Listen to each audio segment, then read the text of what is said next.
Hello बच्चों, आज हम लोग एक नया चैप्टर पढ़ने जा रहे हैं, एटॉमिक स्ट्रक्चर। यह बहुत ही बेसिक चैप्टर है।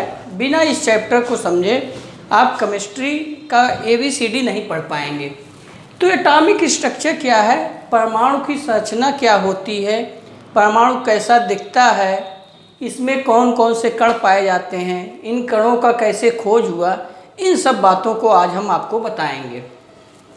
तो एटॉमिक स्ट्रक्चर में परमाणु शब्द को सबसे पहले डाल्टन महोदय ने दिया था और उन्होंने बताया था कि परमाणु क्या होता है। उन्होंने कहा था कि परमाणु के बारे में आपको इतना अवश्य जानना होगा कि परमाणु किसी पदार्थ का सबसे सूक्ष्मतम अविभाज्य कण है, यानी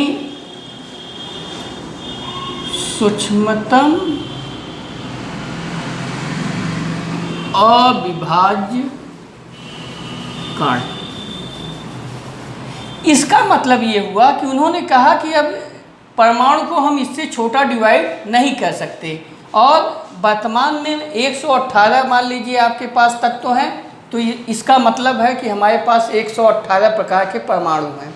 लेकिन यदि आप यौगिकों की संख्या देखेंगे तो करोड़ों में है। इसका मतलब डिफरेंट रूप में कंबाइन होके वह कई प्रकार के यौगिक देते हैं। तो एक प्रकार के पदार्थ का, यानी एक प्रकार के पदार्थ कहिए या एक प्रकार के तत्व का परमाणु एक प्रकार का होगा। अगर डिफरेंट प्रकार के पदार्थ हैं तो उनके परमाणु अलग अलग होंगे। इसके बाद आइए, जो इन्होंने कहा कि सूक्ष्मतम अविभाज्य कण, बाद में नई शोध और अनुसंधान जब हुए तो ये कहा गया कि परमाणु अविभाज्य नहीं है, परमाणु भी छोटे छोटे कणों से बना है। बेटा, कण का मतलब आप समझिए, जैसे हम परमाणु को भी एक कण मानते हैं, लेकिन अब उससे भी छोटे कण हमको मिल गए इलेक्ट्रॉन, प्रोटॉन, न्यूट्रॉन के रूप में। तो नई शोध और अनुसंधान के पश्चात हमको पता चला कि कोई परमाणु दो प्रकार के कणों से बना है। परमाणु जो है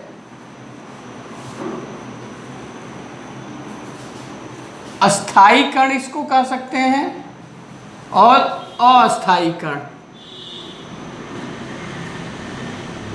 अस्थाई कण में आपके आएंगे इलेक्ट्रॉन, प्रोटॉन, न्यूट्रॉन, और अस्थाई कण में ढेर सारे कण पाए जाते हैं।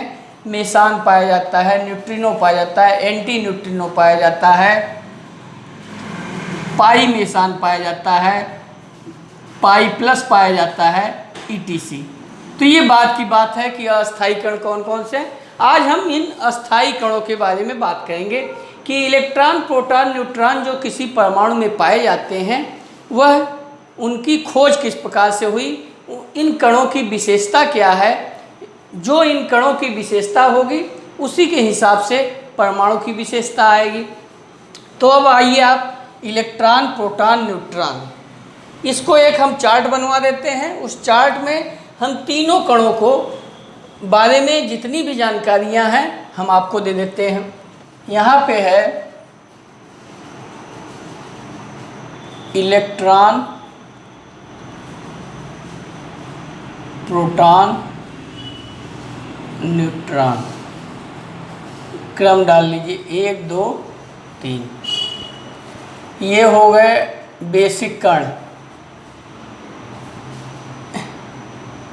इन कणों का संकेत, रासायनिक संकेत -1 E0 1 H1 कहा जाता है, या P1 भी कह सकते हैं, 1P1, ये +1 है, और न्यूट्रॉन को 0N1 या 1P। इसके बाद आइए आवेश। किसी इलेक्ट्रॉन पे जो आवेश, वास्तविक आवेश होता है, कूलम्ब में आप देंगे तो 1.6 × 10⁻⁻19 कूलम्ब, माइनस यहाँ पे प्लस 1.6 × 10⁻⁻19 और यहाँ पे 0 आवेश।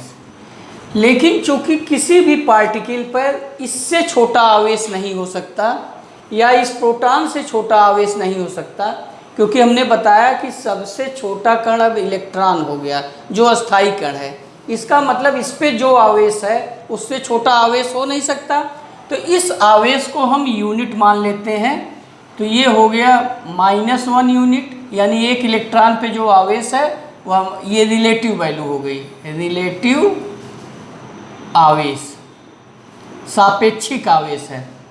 यहाँ +1, यहाँ 0। इसके बाद अब द्रव्यमान आइए। द्रव्यमान इसका, ये हल्के कण होते हैं, इन कणों को 12 कार्बन की सहायता से हम इनको AMU में नापते हैं। तो जब AMU में नापा गया तो इस कण का जो आया 0.005 AMU, एटॉमिक मास यूनिट में आपको बता चुका हूँ। प्रोटॉन का जो आया 1.007 AMU और इसका 1.008 AMU। अब ग्राम में या किलोग्राम में यदि आप वेट निकालना चाहें, किलोग्राम में मान लीजिए निकालना है, तो इसका मान आएगा 9.1 × 10⁻31 kg और इसका जो आएगा 1.67, क्योंकि एक AMU बराबर होता है 1.67 × 10⁻27 kg या 1.67 10⁻24 ग्राम। तो ये 1.67 × 10⁻27 आएगा और ये भी लगभग वही आएगा, ये थोड़ा सा ज़्यादा आएगा। 1.67 के बाद जो है थोड़ा सा बढ़ जाएगा, ये भी 1.67 × 10⁻⁻। इन कणों का ये जो AMU में वेट है, ये आप देख रहे हैं, ये 0.5 बहुत ही छोटा है इसकी तुलना में। तो हम AMU में लगभग मान लेते हैं, इसको कर लीजिए लगभग, क्योंकि हम इसका यूज करेंगे। ये 0 हो गया, इसका 1 हो गया, इसका 1 हो गया।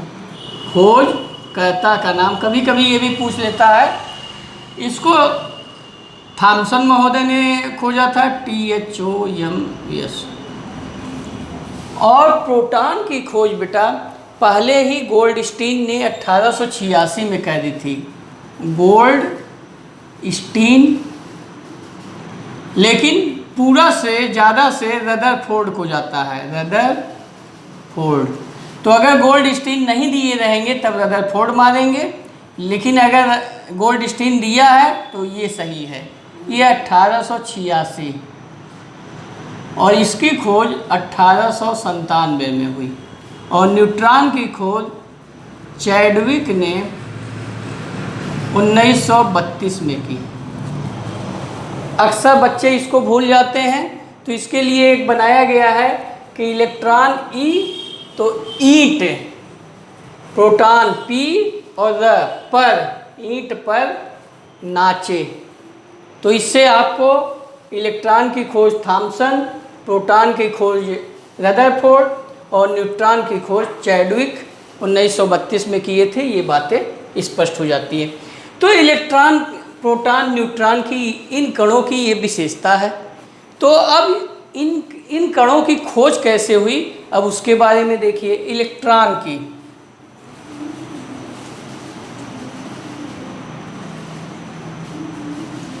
इलेक्ट्रॉन का नामकरण जो है स्टोनी ने दिया था। स्टोनी महोदय ने इसको इलेक्ट्रॉन नाम दिया है। ऐसा नहीं है कि एक ही दिन में ये खोज हो गई, इसके लिए काफ़ी लंबा समय लगा। फैराडे ने सबसे पहले बताया कि विद्युत अपघटन में विद्युत के उपयोग से हम पदार्थ को इलेक्ट्रोड पे एकत्रित कर लेते हैं, तो वहाँ से कुछ जानकारी मिली। लेकिन अंततः थॉमसन महोदय को इसका श्रेय जाता है। इन्होंने विसर्जन नलिका लिया, चाहे तो बल्ब लगा दीजिए,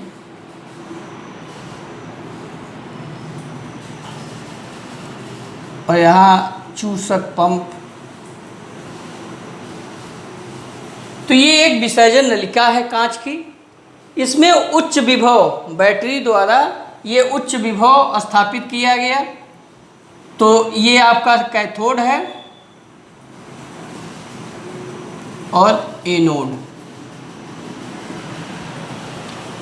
और इस चूसक पंप द्वारा इसमें से जो गैसें हैं उनको निकाल लिया गया कम दाब पे, कम दाब।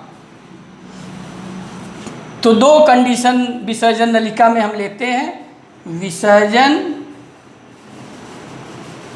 नलिका में उच्च वोल्टेज तथा निम्न दाब पर। जब हम विसर्जन नलिका में उच्च विभव या उच्च वोल्टेज और निम्न दाब स्थापित करके विद्युत धारा प्रवाहित करते हैं तो हम देखते हैं कि कैथोड से एक किरण निकलती है जो एनोड यदि छिद्रित यूज किया जाए, यहाँ पे छिद्रित यदि यूज किया जाए तो यहाँ पे हरे रंग की प्रतिदीप्ति उत्पन्न करती है। कैसा उत्पन्न करती है? हरे रंग की प्रतिदीप्ति उत्पन्न करती है। तो इससे ये निष्कर्ष निकला कि यहाँ से कोई न कोई किरण है जो एनोड को पार करके उसके पीछे पर्दे पे हरे रंग की प्रतिदीप्ति उत्पन्न करती है। इसके अलावा बेटा ये जो बल्ब होगा, जब यहाँ से ये किरणें जाएंगी तो ये बल्ब जल उठेगा, जबकि यहाँ पे कोई भी तार और नहीं है। माध्यम का काम क्या कर रहा है? यहाँ पे लो जो गैस कोई भी ले लेंगे, जैसे हाइड्रोजन ले सकते हैं, हीलियम ले सकते हैं, बहुत ही माध्यम के लिए एक आप गैस ले लीजिए, मान लीजिए हाइड्रोजन ही ले लिए।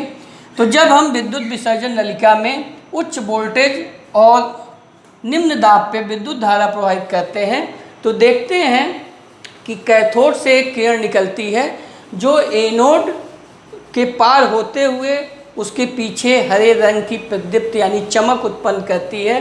तो ये निष्कर्ष निकाला गया कि यानी कैथोड से एक किरण चली है, तो इस किरण को कहा गया कैथोड किरणें। इन किरणों को क्या कहा गया? कैथोड किरण।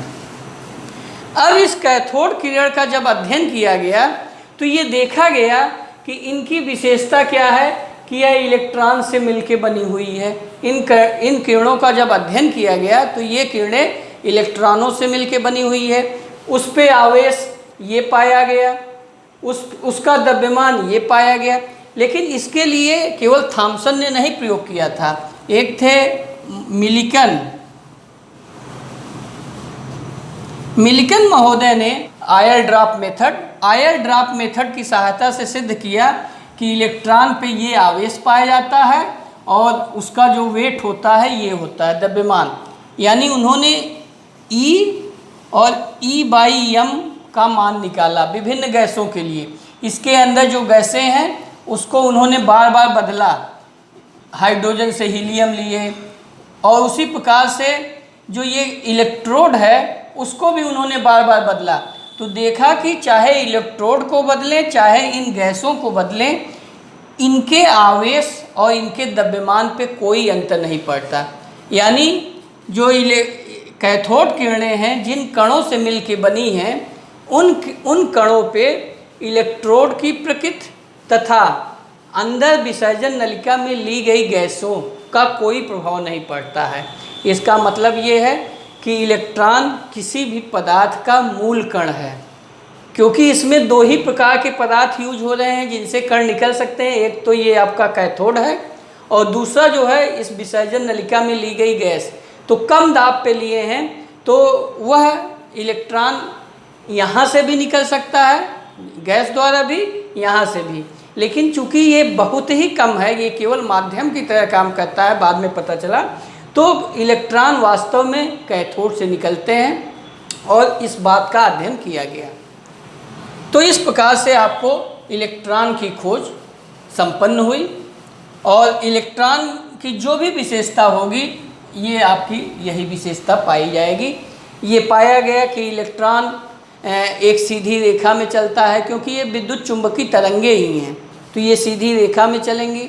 यदि इनके मार्ग में कोई आप पहिया ला देंगे तो उसको घुमा देंगी, इसका मतलब इसमें ऊर्जा होती है और ये प्रतिदीप्ति उत्पन्न करती हैं। विद्युत क्षेत्र में रखने पर चूँकि ये ऋण आवेशित हैं तो धन प्लेट की ओर मुड़ जाएंगी। तो इस प्रकार से आपके इलेक्ट्रॉन की खोज हो गई। अब आइए प्रोटॉन की खोज। प्रोटॉन की खोज भी बेटा इसी में विसर्जन नलिका की सहायता से ही हुआ है। विसर्जन नलिका में अब हम क्या यूज करते हैं, जो यहाँ पे हम छिद्रित एनोड यूज किए थे, अब हम छिद्रित कैथोड का प्रयोग करते हैं। अब इस एनोड को हम पूरा ले लेंगे और कैथोड को हम छिद्रित कर देंगे। तो जब हम छिद्रित कैथोड का प्रयोग करते हैं तो विसर्जन नलिका में जब हम उच्च दाब और लो प्रेशर पे जब विद्युत धारा प्रवाहित की जाती है तो यह पाया गया कि कैथोड के पीछे यदि यहाँ पे स्फुदीप्त पदार्थ मिला लेप कर दिया जाए तो ये पाया गया कि एनोड से किरणें निकल के इस छिद्रित कैथोड से पीछे प्रतिदीप्त उत्पन्न कर रही है। यहाँ पे भी हरे रंग का प्रतिदीप्त उत्पन्न कर रही है। तो इससे ये निष्कर्ष निकाला गया कि इसका मतलब कि एनोड से भी किरणें चलती हैं। इन किरणों का नाम कहा गया एनोड रेज या कैनाल रेज। कैनाल किरणें इसलिए कहा गया कि ये छिद्रित जब कैथोड ऐसे होगा तो इसमें छोटे छोटे जो छिद्र होंगे उससे पास हो रहा है, तो इसलिए इसका नाम कैनाल रेज भी कहा गया। अब प्रश्न उठता है कि ये एनोड रेज कहाँ से उत्पन्न होती है? क्या ये एनोड वाले जो इलेक्ट्रोड होते हैं उनसे निकलती है कि जो इसमें हम गैस प्रयोग कर रहे हैं उससे निकलती है? तो पुनः प्रयोग किया गया, इन गैसों को बार बार बदला गया और इस एनोड को बदला गया। तो ये पाया गया कि एनोड इसको स्थिर रखिए और एनोड को बदलिए, तो देखा गया कि एनोड को बदलने पे इस प्रोटॉन वाले जो इसका आवेश है और इसका जो द्रव्यमान है उस पर कोई फर्क नहीं पड़ता। लेकिन जब इन गैसों को बदला गया तो ये पाया गया कि उनके आवेश और उनके द्रव्यमान में अंतर पाया गया। ऐसा होता क्यों है समझिए। जैसे जब हम हाइड्रोजन लेते हैं तो उच्च विभव पे जब हम विद्युत धारा प्रवाहित करते हैं तो ये गैस आयनित हो जाती है। तो आयनित होके ये दे रही है H+ और इलेक्ट्रॉन। लेकिन यदि हम गैस बदल दें, हीलियम कर दें, तो हीलियम में क्या कहेगा? He++ 2 electron.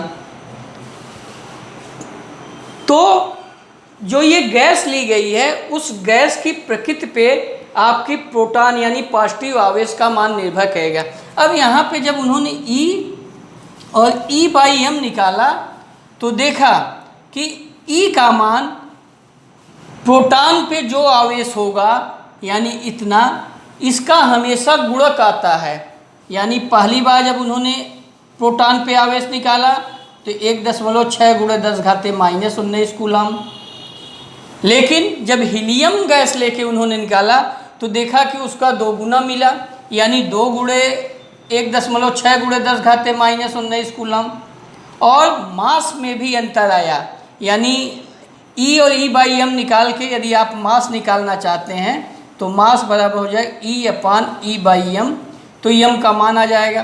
तो उन्होंने देखा कि मास में भी जब डिफरेंट गैसें ली गई तो मास में भी अंतर आया। लेकिन चूँकि सबसे छोटा आवेश 1.6 × 10⁻⁻19 कूलम हर प्रकार की गैस में आया, इसलिए ये माना गया कि प्रोटॉन भी पदार्थ का एक मूल कण है जो या तो प्लस इतना पाया जाएगा या इसका कोई न कोई मल्टीपल के रूप में पाया जाएगा। तो इस प्रकार से इलेक्ट्रॉन और प्रोटॉन की खोज हुई। इसके अलावा प्रोटॉन की खोज में नाभिकीय अभिक्रियाओं की सहायता से भी प्रोटॉन फिर बाद में वेरीफाई हुआ। जैसे नाइट्रोजन पे जब अल्फा कण की बमबारी की जाती है, नाइट्रोजन ये 7n14, जब अल्फा कण की बमबारी की जाती है तो ये देखा गया 1H1 + 7 2 9, एक यहाँ पे है तो 8 बचा, तो 8 हो 17। ये द्रव्यमान बराबर हो जाएगा 14 4 18, 17 1 18, 7 2 9, 8 1 9। तो यही 1H1 क्या है? प्रोटॉन। तो नाभिकीय अभिक्रियाओं द्वारा भी प्रोटॉन की खोज को बाद में वेरीफाई किया गया। तो इस प्रकार से किसी भी पदार्थ में के अंदर प्रोटॉन पाया जाता है। तो दो कण आपके हो गए, इलेक्ट्रॉन और प्रोटॉन। अब तीसरा आइए न्यूट्रॉन की खोज। इसमें आपको बहुत ज़्यादा नहीं पढ़ना है हिस्ट्री, केवल कैसे खोज हुआ और इन कणों की क्या विशेषता है, बस इसको समझ लीजिए। न्यूट्रॉन की खोज,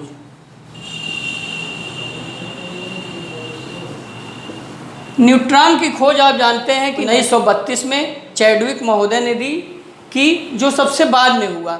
इसके पीछे जब भी परमाणु भार निकाला जाता था तो ये देखा जाता था कि अगर केवल इलेक्ट्रॉन और प्रोटॉन की सहायता से निकाला जा रहा है तो हमेशा जो उसका एटॉमिक वेट है वह आधा आता था। इसका मतलब ये अंदाज लगाया गया कि यानी कोई कण ऐसा है जिसका वेट जो है प्रोटॉन के वेट के बराबर है। तो यहाँ से ये जानकारी मिली। और फिर जब नाभिकीय अभिक्रियाएं की गई हल्के कणों पे, जैसे लिथियम, बेरिलियम पे, जब लिथियम का क्या होता है 3, 7, बेरिलियम 4, Be9, जब इस पे अल्फा कण का बमबारी की गई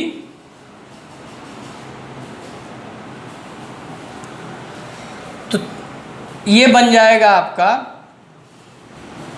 0N1, 0N1 बना लीजिए।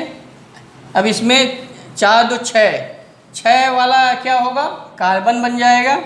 9, 4, 13, तो एक कम हो जाएगा तो 6, C 12 बन गया। यहाँ 7, 4, 11 और 3, 2, 5, तो 5 वाला क्या बन जाएगा, 5 किसका परमाणु क्रमांक होता है, बोरान। और 7, 4, 11, 5B10। तो इस प्रकार से लिथियम और बेरिलियम जैसे हल्के कणों पे जब अल्फा कण की बमबारी की गई तो एक विशेष प्रकार के कण की खोज हुई जिसको हम न्यूट्रॉन कहते हैं। और इन कणों की विशेषता यही है कि न्यूट्रॉन पे कोई आवेश नहीं होता और इसका द्रव्यमान लगभग प्रोटॉन के द्रव्यमान के बराबर होता है। तो इस प्रकार से बेटा हमने आपको इलेक्ट्रॉन, प्रोटॉन और न्यूट्रॉन की खोज बता दिया। अब इसके आगे ये इलेक्ट्रॉन, प्रोटॉन, न्यूट्रॉन परमाणु में कहाँ पे व्यवस्थित रहते हैं, अर्थात परमाणु की संरचना कैसी होती है, इसको हम अगले वीडियो में बताएंगे। धन्यवाद।